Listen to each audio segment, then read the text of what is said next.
Then Jesus asked the disciples, what things? Then they opened up. They said, they opened up all the problems that they were going through. The problems they shared with Jesus was about himself. The things about Jesus of Nazareth, who was a prophet, mighty in deed and word before God and all the people. And how our chief priests and leaders handed him over to be condemned to death and crucified him. But we had hope that he was the one to redeem Israel. Yes, and besides all this, it is now the third day since these things took place. Moreover, some women of our group astounded us. They were at the tomb early this morning. And when they did not find his body there, they came back and told us that they had indeed seen a vision of angels who said that he was alive. Some of those who were with us went to the tomb and found it just as the women had said, but they did not see him. So this is what they shared with him. In fact, when these disciples were giving a long sharing, Jesus was listening. Jesus was attentive. In fact, they were talking about Jesus. They didn't know that they are talking to Jesus.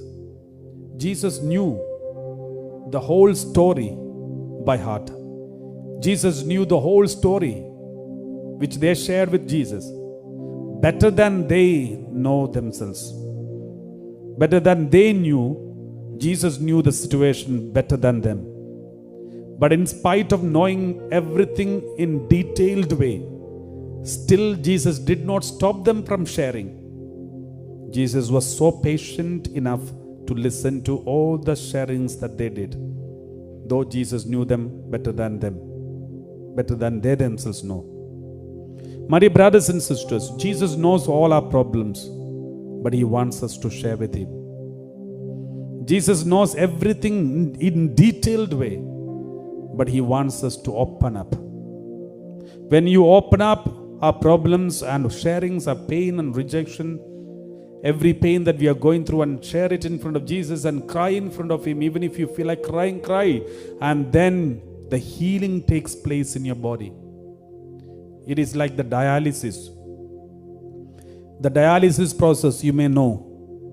If a dialysis patient comes to the hospital and go through the dialysis process, their blood, impure blood, is taken out of the body and allow the blood to go through a machine, and the machine purifies the blood and gives back to them. That is called dialysis. The same way, we have loads of rejection, loneliness, pain, sorrow, depression, agony, and stress, anxiety. We bring it out in front of Jesus. We give it to Jesus, and Jesus purifies it and gives back to us. Then we get the memories without wound. We had the memories with wounds and we gave it to Jesus, and Jesus purifies it and gives back to us, and we get the memories without wounds. And that is what we call inner healing. My dear brothers and sisters, from today, if you have any wounds that you are going through, tough time about your personal life, find out some time in every day. Go to a lonely place, maybe in your bedroom, maybe somewhere else. Take a small, beautiful picture of Jesus, and then look at the face of Jesus and share all your problems with Jesus. If you have become emotional, let the emotion take control. If you feel like crying, cry in the presence of God, but share every problem that you go through in front of Jesus. Jesus will purify it. The more you share, the more you are healed, the more you are purified. The more you share, the more the details you share in front of Jesus, the more the healing taking place in your inner wounds. Your life will be different after that. You will see, you will no more cry thinking about your wounds. You will no more be hurt thinking about your wounds.